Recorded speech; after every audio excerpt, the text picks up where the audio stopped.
Heute stelle ich euch meinen EWM-Favoriten, die Phoenix 355 Puls mit der Expert 2.0 Steuerung vor.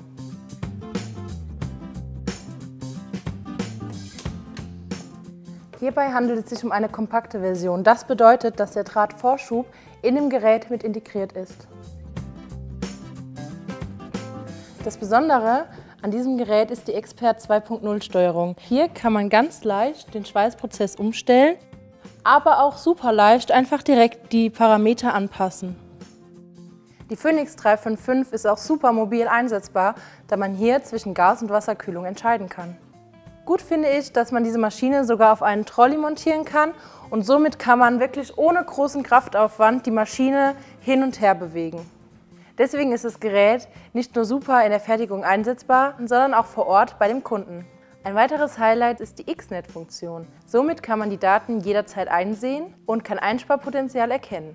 Die Phoenix 355 Puls ist mein EWM-Favorit, da ihr neben einer Top-Steuerung kein zusätzliches Drahtvorschubgerät benötigt.